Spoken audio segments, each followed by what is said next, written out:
Welcome into the Solo Shot Sports Podcast. I'm your host, Dom Mana. Happy Solo Shot Saturday, everyone.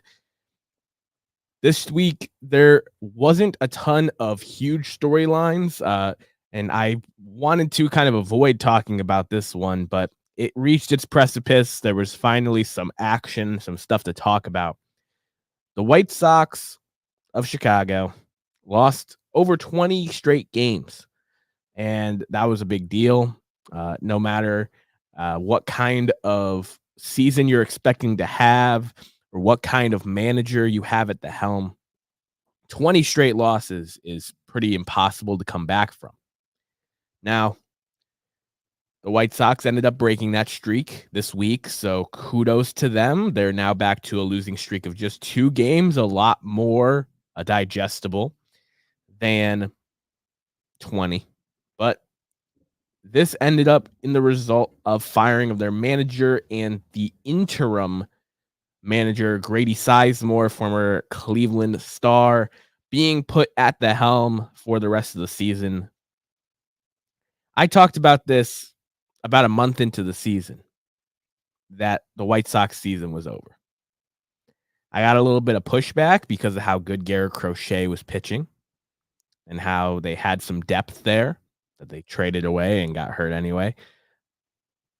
But I was pretty sure their season was done. And I know most White Sox fans expected that too. You never want to see a team lose 20 straight. You never want to see a man lose his job. But like many teams believe, there was a culture change that needed to happen. The manager is usually the scapegoat for that. Out with the old, in with the new, the streak's gone. Now, Grady Sizemore could go on his own losing streak here and have some problems going forward. But I do think Grady Sizemore and just the pure statistics and luck of baseball won't have to worry about 20 straight losses. And I'm hoping that they don't have multiple 20 lose streaks during the same season. That would be absolutely awful. But I didn't want to harp on it while it was happening because I didn't want to be the guy that extended it. And now that it's over, I feel like I can talk about it. They fired their manager over it, and Grady Sizemore, who is a player I used to really enjoy watching, is at the helm. I know that they're limiting Crochet the rest of the season innings-wise because he's a converted reliever. I know other than Luis Robert and Andrew Vaughn, there is not a hitter on the White Sox with a positive WAR. But this team had so much hope just 3 years ago that it's crazy that it's gotten to this kind of point, this kind of precipice. And I'm just so happy that streak is over for that fan base, for those players involved. And I'm excited to see what they can do at the end of the season with some September call-ups and different things, and hopefully have some more hope heading into the 2025 season. But on a positive note, there has been some Jackson rebounding, and I know a lot of people are talking exclusively about number one prospect Jackson Holliday, who since being recalled to the major leagues has been hitting very, very well for the Baltimore Orioles. His first career home run was a grand slam, and that kind of woke people up to like, hey, maybe he's right. And now when you look at Jackson Holliday, he is just raking at a level that you would love to see from your middle infielder spots. So he's been playing second base, and his batting average has been solid since being recalled. Now, he was so bad his first stint in the major leagues that he's still in the negative in the WAR department, and he's still below the Mendoza line, but he is tracking up. He's hit 4 home runs since being called up. And I just think that people were a little too brash with the kid. There are tons of reasons why number one overall picks, number one overall prospects don't work out at the major league level.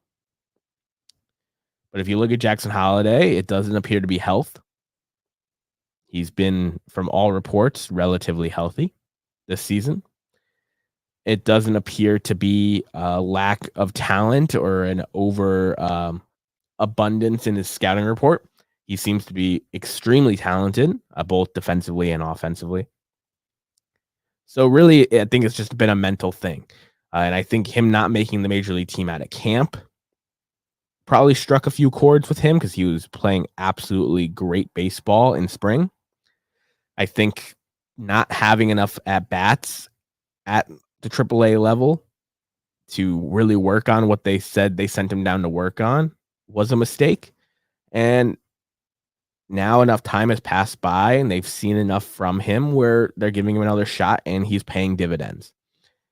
This is a kid that has a great major league bloodline. His younger brother, Ethan, is absolutely raking. And his father, Matt Holliday, is a guy who I think should have stayed on the Hall of Fame ballot. Maybe not a Hall of Famer, but a guy who was really, really good for a long time and deserved a little more credit for that.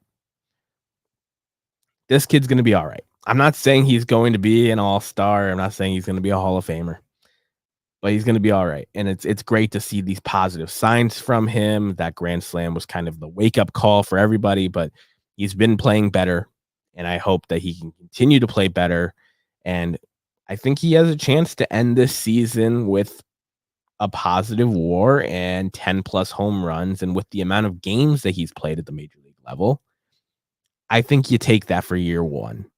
Now, he technically won't be a rookie with the amount of games he's playing, but I think that is a very good sample size and a more realistic expectation for a kid who's only 20 years old. But the real Jackson rebound has been Jackson Chourio. Now, this is a guy who was a popular NL Rookie of the Year pick. I opted going for a pitcher. It's looking like I picked the wrong pitcher.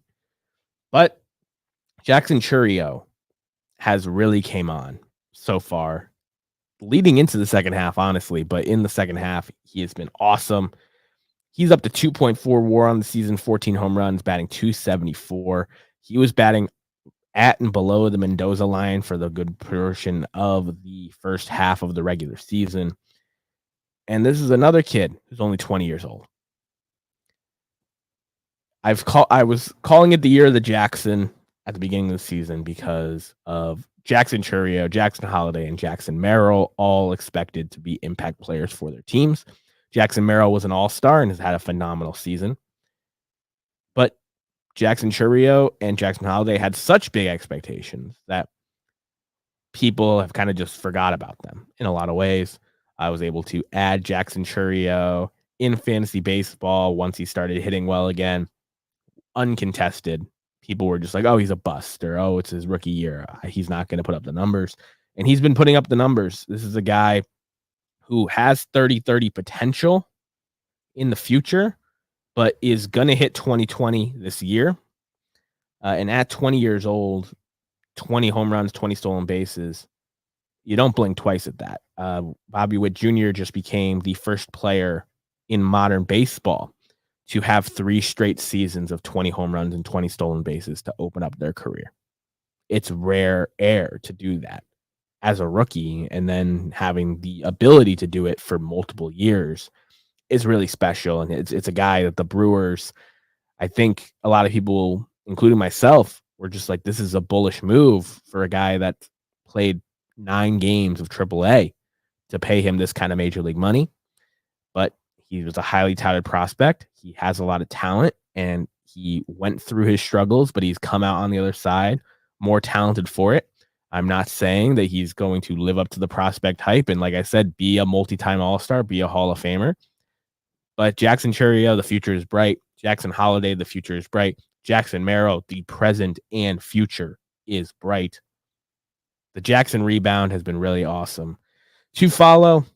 I kind of wish there was 2 other Jacksons to have a nice Jackson 5 thumbnail going on, but it's been really fun with these young players, seeing them adapt to the major leagues and really grow during this season, both in the major and minor leagues. And, just trust the process with these kids. It's not like the NFL or the NBA where a first round pick is expected to and comes in and dominates from day one. Baseball is about development and adjustments. And whether you are a 20-year-old kid or a guy in his 30s going towards the Hall of Fame, you have to continue to make those adjustments because pitchers will pitch different to you, attack you in certain ways if you can't adjust. So I'm just excited for these kids. I think people were really hard on them to begin with. And I'm glad that they're flying under the radar a little bit and having this positive growth at this point in the season to kind of build off of into great careers in 2025 and beyond. Now, I talked about this during the Home Run Derby and All-Star Selection episode, that Pete Alonso strong-armed himself into the Home Run Derby. He said in an interview prior to being named an All-Star that he would compete in the Home Run Derby if he was an All-Star. He wasn't going to make the trip otherwise. Lo and behold, despite there being two more deserving All-Stars on his team, Brandon Nimmo and Francisco Lindor, Pete Alonso was an All-Star for the National League and lo and behold competed as the biggest name in the Home Run Derby. Well, the Home Run Derby happened, and I know a lot of people were disappointed with it. I wasn't, as I picked the correct winner. But Pete Alonso was eliminated in the first round with the least amount of home runs hit. This season's been kind of whack for Pete Alonso. And in an interview recently, he cited the fact that he's had an all-star year, that he's trusting the process, and said that he's on pace for 5 home runs right now. Can he go crazy the next couple months and hit 40? Absolutely. Is he on pace for 40? No. He's flailing out there. He was expecting to have his Aaron Judge contract year. I think he was expecting to have 50, 60 home runs, all-star MVP consideration, and get a big contract in his final year. And that's not been the case. The Mets season has had some great highs, but Pete Alonso has not been at the top of those highs. He's batting around his career average right now at 244. He's a good player. And I know a lot of people say, well, you want your middle of the lineup bat to have that confidence, to have that moxie. And that's true. But flailing around and harping on, I hit home runs and I was an all-star this year.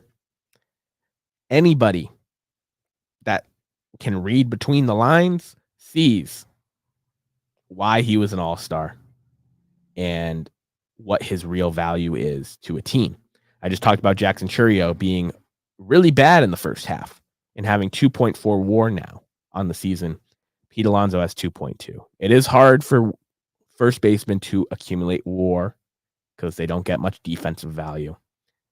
But nonetheless, Pete Alonso has been less valuable this season than Jackson Chourio, for all intents and purposes, has been a bust in year one to the majority of the baseball public. I hope Pete Alonso can hit those 40 that he says he's on pace for and get a nice contract in the offseason. He's a good player. I want to see him get paid and continue to be a star, but I don't want the hand holding. I don't want him being praised when things aren't going well. That's just not how sports works, especially when you're in a market like New York. So Pete Alonso was flailing out there in the interview, and it's just a real shame to see because he is a good player. He's had monster seasons. He's one of the faces of that franchise. But to have that kind of expectation and attitude when this season has been anything but an all-star campaign, it's eye-opening and frustrating as a baseball fan. Here at the Solo Shot Sports Podcast, we had to throw back down the third base line to this day in baseball history. Now, August 10th had a lot of noteworthy accomplishments. Harmon Killebrew joined the 500 home run club on this day. Pete Rose broke Stan Musial's record for most hits in National League history on this day. But there was a player close to home here who had an amazing game where he hit 2 home runs on this date in 1960 and ended up passing Mel Ott for 4th all-time in home runs. Ted Williams hit 2 home runs in a 6-1 win over the Cleveland Indians on this date in 1960. Came 4th all-time in home runs, and then after the game, announced that he was retiring at the end of the season. He had 21 home runs at that point in the year. And you're like, oh, 21 home runs for your final season. That's pretty good. Ted Williams was 41 years old. And he didn't finish with 21, despite saying this on August 10th. He finished with 29 home runs, 72 RBIs, finishing with 521 career home runs and 1,839 runs driven in. I've talked about Ted Williams a few times on the show, and I just think that the modern baseball fandom doesn't talk about or recognize Ted Williams nearly enough. A lot of people said he's the greatest hitter that ever lived. He's definitely in that conversation. And when you look at his baseball reference page, it is just black ink after black ink. Led the league in runs scored 6 different times. Doubles 3 different times. Home runs 4 different times. RBIs 4 different times. Walks 8 different times. 4 batting titles. Led the league in on base 9 times. Slugging 7 times. OPS 7 times. OPS plus 8 times. Total bases 5 times. Not to mention him leading the league in intentional walks 9 times. He was a feared hitter in his day. He served 2 military stints during his career, so missed time in his 41 years of life that he played baseball. He missed 3 years to military service. Only Hall of Famer to serve in 2 wars. And he still put together this monstrous statistical career. He wrote a book on hitting. Joey Votto, who's still currently trapped in the Blue Jays minor league system, studied that book of hitting and put together a Hall of Fame career of his own off of it. And this man hit 2 home runs, helped the team win, and was like, yeah, I think I'm going to hang it up at the end of the season. What a legend. So do yourself a favor and bookmark Ted Williams' baseball reference page. And don't just visit it when I bring it up on the show, but go and look at it anytime you're having these debates about the greatest hitter of all time. And Barry Bonds comes up, or modern guys like Juan Soto and Aaron Judge come up. Are they on pace to be the greatest hitter ever? And then look at Ted Williams' baseball reference page. There's a long road to climb. A long, long road. Now, another Hall of Famer, Mike Trout. It was said that he is done for the year. And this is not shocking. Mike Trout, his team is awful, and his injuries have been piling up over the years. But regardless, it is sad that Mike Trout will not be playing another baseball game this year.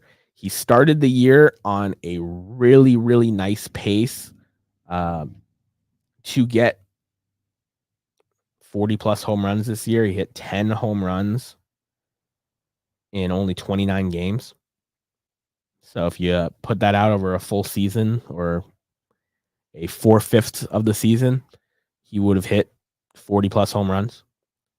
He was only batting .220, only 24 hits, .9 WAR added to his 86 career total, which is massive.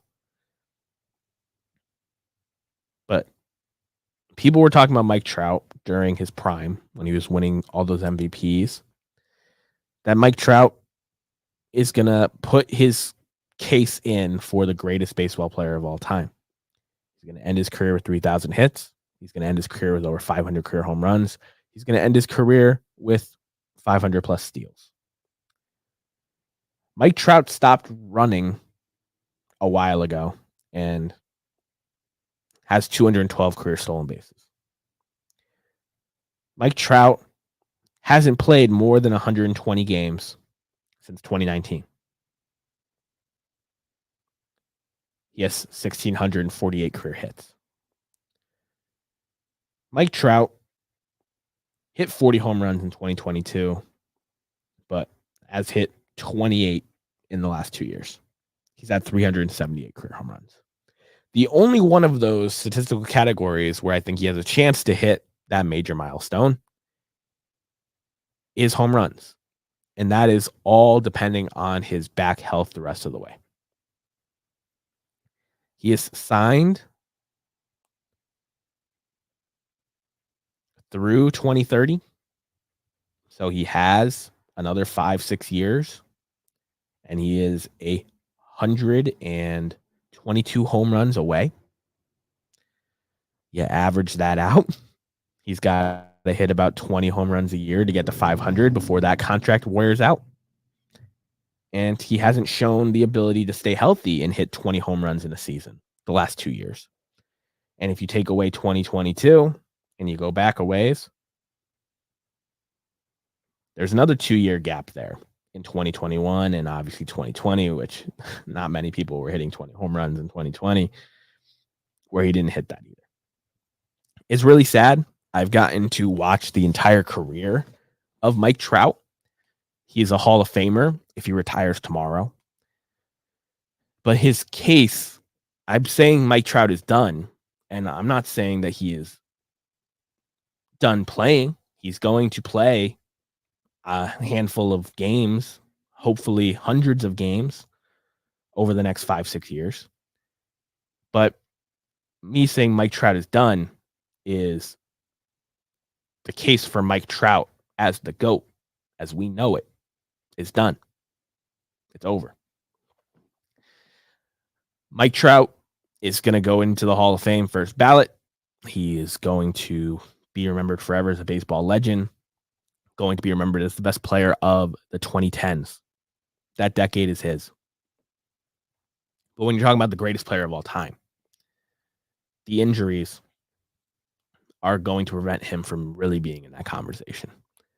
This is a guy who a lot of people said not only has a chance to be the greatest player of all time, but like will easily be on the Mount Rushmore of baseball or in the top 10, unanimous.